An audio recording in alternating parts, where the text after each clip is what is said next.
What is up YouTube, it's Merkshot here and welcome to a brand new video. I know I've been very critical of Black Ops 4 lately and I'm well aware that it may appear as if I hate the game, with the last couple videos me showing Black Ops 4 in a bad light. I don't necessarily agree with all the design changes, however I don't hate the game. I wanted to make this video discussing what I do like from my time playing the beta and give credit where credit is due. There is some things that Black Ops 4 did that I was genuinely impressed with, so let's take a look. One of the first things that I noticed when playing Black Ops 4 was how the game looked very near future. Very reminiscent of Black Ops 2 technology, which was a surprise to me because from the trailer, this game looked like it was going to be another far-reaching, very futuristic Call of Duty. The technology seems very grounded and plausible, which helps to make for a more immersive experience. The weapons look cool as well. They made you feel as if you were a badass when you could string along a couple kills every now and then. The general characteristics varied weapon to weapon, which added that nice little sense that you were actually using completely different guns, not just reskins. Once I get around this new health mechanic, I look forward to being able to learn the recoil patterns and actually obtain mastery with some of the weapons. It's nice that we finally get rid of the random recoil within Call of Duty.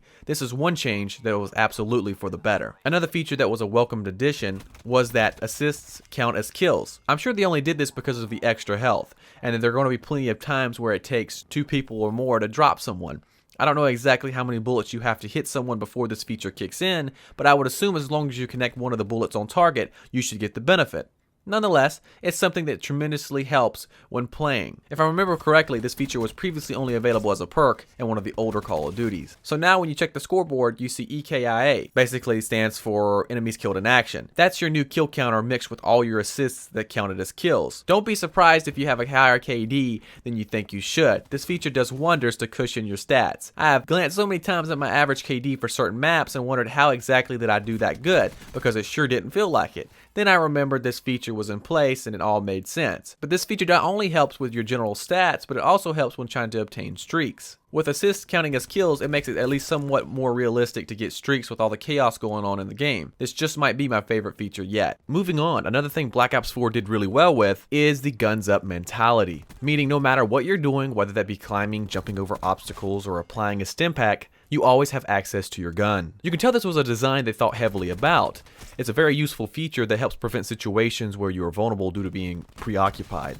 Now the trick is, you will only be able to use the hip firing ability when utilizing this feature, so you won't be as accurate, but it's still a whole lot better than nothing. Also, I'm sure most of you noticed when you went to go call in your score streak, it was no longer on the D-pad, it was actually triangle. And this is all to cater to the guns up mentality that we're talking about here. This is just another step towards that. So as you see, you never really take your hand off the acceleration, so to speak. You can always just call in your score streak and still move, which is pretty fun, but at the same time, I could see how it could take some time to learn. It did take me a little bit to actually get used to pushing triangle and having to hold triangle down for like a second. And it's actually pretty easy to do now. It's like second nature. So I don't really find that big of a deal or find it that big of a problem, but some people do, and I could see both sides of, the perspectives. But nonetheless, triangle is the new D-pad in Black Ops 4 to activate your score streaks anyway. Winding down now, one of the last things that I want to talk about is the game support from Treyarch. It was very nice to see a developer, especially a Call of Duty developer,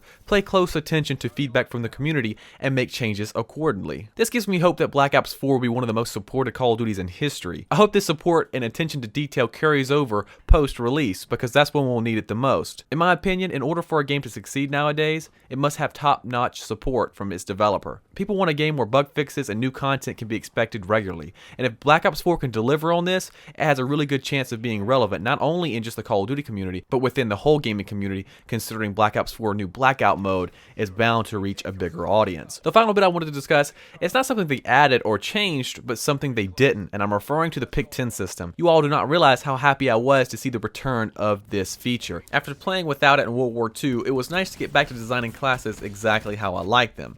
Meaning if I want to sacrifice my secondary because I rarely use it for more perks, I can. If I wanted to add an insane amount of attachments to my weapon to make it a sort of a super weapon, I can, at the expense of less perks, of course. It gives the player more freedom to choose and decide exactly how they want to design their class setup.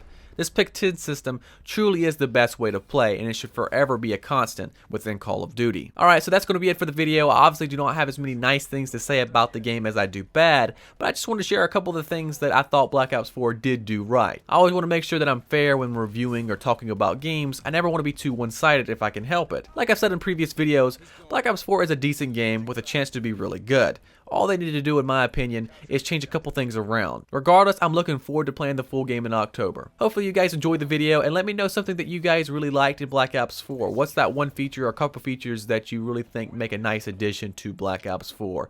And I'll catch you guys later. Peace.